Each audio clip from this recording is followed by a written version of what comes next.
Hello everybody, Thetymix here with some more AI War 2 news. We've got some patches, a couple more have come out recently, but also some big news on the expansion front. The first thing that, as far as I know, they've said publicly just came out recently in the last few days. There's going to be a new faction in the first expansion known as the Scourge. It's being put in by Badger, and I don't know details about that other than that it's supposed to be pretty complicated and interesting. And that was a surprise to me because people who are hunting around in the modding area, I haven't done any modding yet myself, I may do some of that in the future, have noticed that there's a reference in there to what appears to be the name of the first patch, which is The Spire Rises. And that, of course, is a reference to the Spire being one of, if not the main exogalactic threat that the AI is off dealing with, which is why their full focus is not on the Milky Way, where humanity's little rebellion is taking place in the scope of the game. And if you played Classic, you're going to be very well aware of the Fallen Spire campaign. I did a couple of those.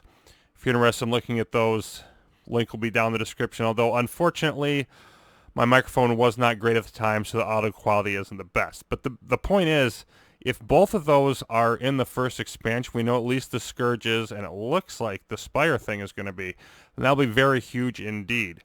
The other thing is that they're targeting a more accelerated rate than they have in the past. They were initially thinking, one expansion early in the year, one expansion late in the year. Now they're talking about doing 3 of them next year. And then on some other fronts, Chris has put some stuff out there about he's done some graphics for the achievements, so he's working on that, which is something that a lot of people were looking forward to. We know that multiplayer is probably going to be coming about the time of that first expansion. Not as part of the expansion, but as a free thing that they're going to add on to the game. So lots of big stuff coming in the future, and from this standpoint, definitely think I'll probably be doing a run of each of those games. Expansions, rather, as they come out. And, I mean, if it's the Scourge and the Spire, maybe I'll need to do 2. Anyway, on to the patch information.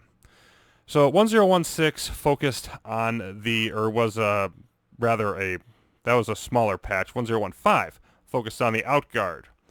And I'm going to do a demonstration at the end of this video of all the new stuff with the Outguard, because I think it's rather to be shown than said, and there's quite a bit to it. It's changed fairly significantly from the way it was. So that was one of the areas they knew needed attention when the game was released, and they've gotten to it. One of the other things that happened was some bug fixing. There was a performance issue relating to the behavior of the Marauders. If you had a big, powerful Marauder faction in your galaxy, you'd sometimes see a severe slowdown. That's been knocked out. We've got more voice lines that have been added in. There was a really funny, actually, bug with map creation, because for a long time, you create the galaxy map, and Murdoch is your default starting home planet, and people had, it's a minor thing, but something mentioned by several people, they were annoyed by that. Could it just be random? They put in some code to do that. Unfortunately, there was a bug in that code, which caused, if Murdoch came up as one of the choices, then every single planet that the galaxy was trying to name after that would be named Murdoch. And so you had galaxies every once in a while being created with, like, say, 100 planets, and 75 of them are Murdoch, or whatever. And, of course, this has spawned a lot of people on Discord to just be laughing about this and saying, you know what? I want a planet naming list of all Murdoch. Every planet is Murdoch. It's just become a thing. It's become a meme, so to speak, with the game. So every planet is Murdoch. The hacking response was also lowered in the 1015 patch on the 8, 9, and 10 difficulties. It had been put up high enough, they felt, that on difficulty 10, it should be super hard to hack, but it was almost literally impossible to hack. And so they have backed that off some there as well. Okay, so 1017, the most recent one, which also lends itself to part of the title, as they added random AI types. We'll get to that in a moment, but they also boosted AI defenses. There can be now, basically, they categorize some stuff differently in the code. The most important consequence of it is you'll see more variance on the AI planets in terms of what their defenses are, and they can potentially come up with some more nasty combinations, which is something that I've been talking about and some other people have been talking about on Discord. The fact that, for example, in Classic, you could have a force field, laser, fortress combination, which meant that, I mean, the fortress was good against everything except for bombers, but the laser was good against bombers, and it being under a force field made it last longer, so it was really a tougher nut to crack. They're looking for more things like that. Not exactly like that because, you know, AI War 2 works differently, but that's the general gist of all that. And also the homeworlds originally could have 3 to 8 guard posts. They moved it up to 5 to 8. Now they're saying all AI homeworlds generated in new games, all going to have 8 homeworlds. And they're trying to standardize the resistance so that the AI homeworlds is a sufficiently fearsome obstacle. And to help with that, they've also moved the wormhole entries to the AI homeworlds more to the edge of those systems specifically, so that you don't have like 1 or 2 entries that are just right in the middle of like 5 overlapping guard posts, so that it isn't too extreme on the entry beachhead sort of part into those areas. Astro Trains, some of the projects that Astro Trains get on the higher difficulties, meaning 6 and up, they were having a hard time finishing some of those, so they changed some logic with that. Basically, Astro Trains should be better and more of a threat on those higher difficulties.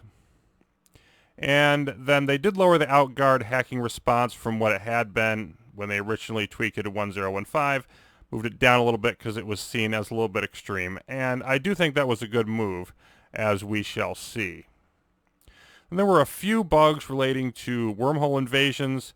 Sometimes the ships wouldn't actually show up and attack. That's been knocked out. There was a freeze related to the Civil War setting. That's now gone.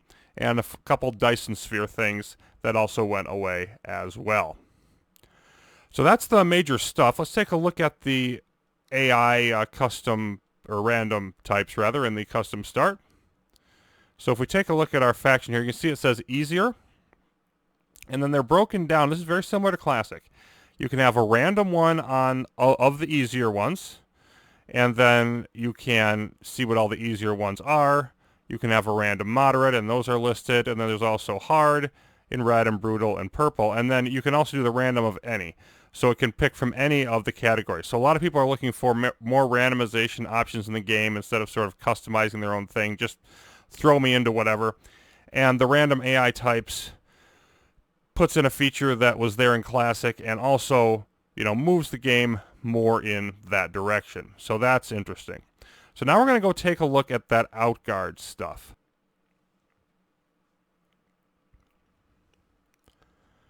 All right, now for the purpose of this demonstration, we're going to hack the Outguard beacon in here.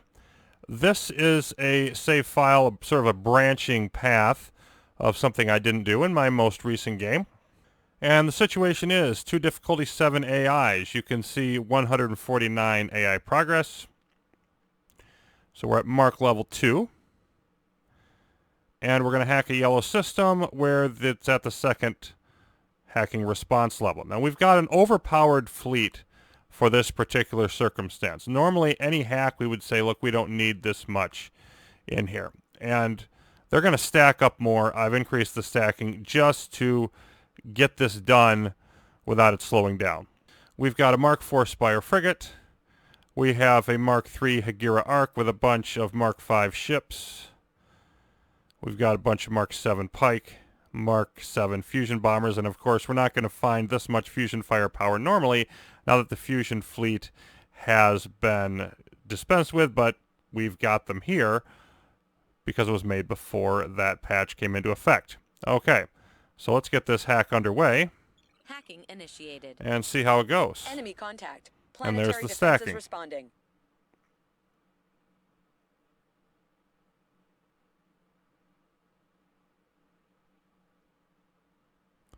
We're just waiting for them to start popping out. This hack lasts almost 4 minutes. Fire behind enemy lines.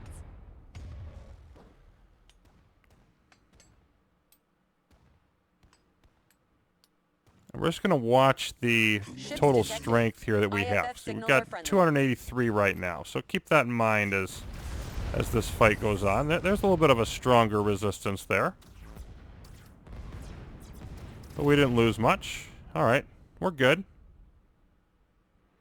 Marauders detected attacking one of our enemies. And all of these attacks we don't particularly concern ourselves with, because we're just looking at the Outguard here. Major enemy force in our territory.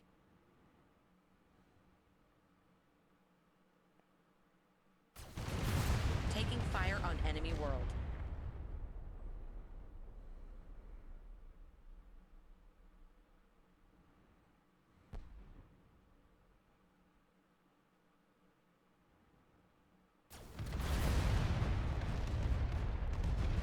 Science teams just finished up. That was a decent little hit as well, but we're still doing fine. And we're approaching the halfway point now of this hack.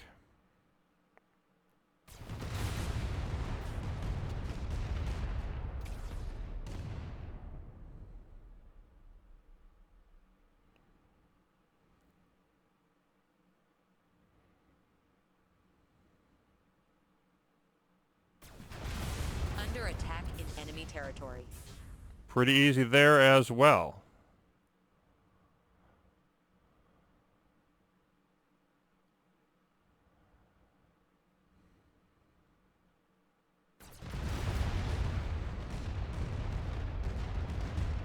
Marauders detected attacking one of our enemies. So it seems to be pretty comfortable.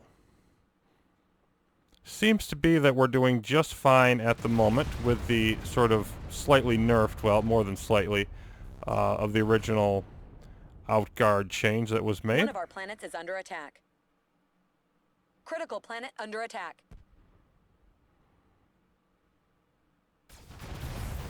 Taking fire in enemy territory. Now, this is a little bit more severe.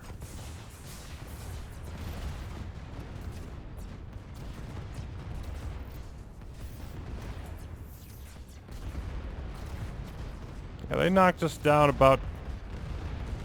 Again, we're rebuilding. We're building constantly from a system nearby. They knocked us down about 10 points of strength on that one. And this is one of those... It's designed to escalate towards the end of the hack. And there's more, just as we finished it. Major enemy incursion into our territory. But that one we seem to handle a little better, nonetheless. 30 seconds to go. Under attack on enemy world.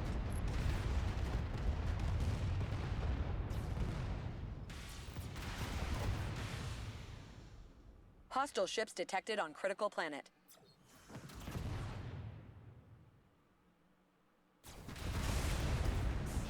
And now 15.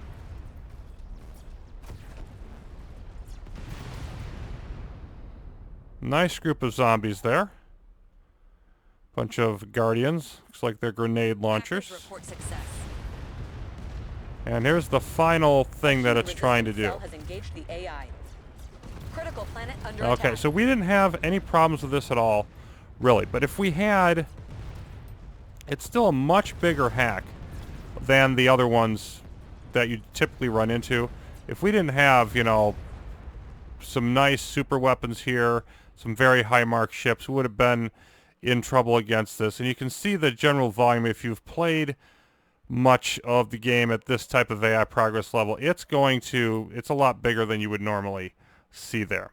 So the Outguard gives you significant resistance. That's point number one. Point number two is the benefits and how they work.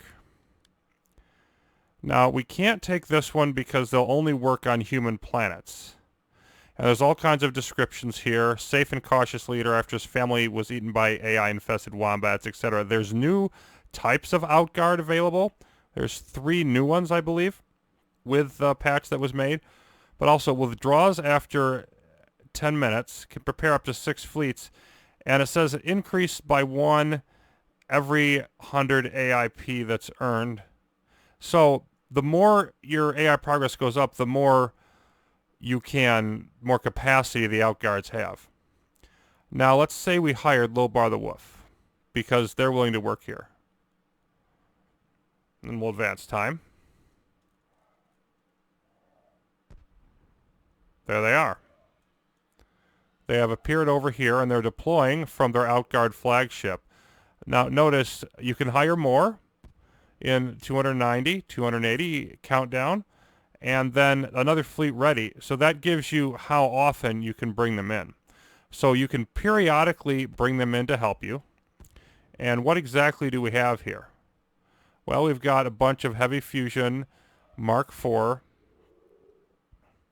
And the patch notes say they inherit tech properly. And I think that's based at least to a degree on what techs you've researched. Either that or they're going to make it based on that in the future. I'm not sure exactly. But the point is, you know, these are Mark IV. They're not just Mark I ships. They're of significant capacity. And it looks like they're going through to soon. They didn't find any enemies here. So they're going to try to find enemies elsewhere. They hate the AI with a passion, and they'll attack AI planets using a mix of vanguards and heavy fusion bombers. Now, if we use a different AI, they might have different behaviors. For example, these would only work on human planets. They'll patrol nearby allied planets. So sort of their behavior, where they move, whether they'll stay on the same planet, all of that depends. But the fact that you can just bring them in, cycle them through, and they got these timers to count down the new types, the more difficulty with hacking, all of those were the things that are new and basically felt like demonstrating here. So that's going to do it for this particular AI War 2 news update. Be back with more as it develops. Thanks for watching, everybody.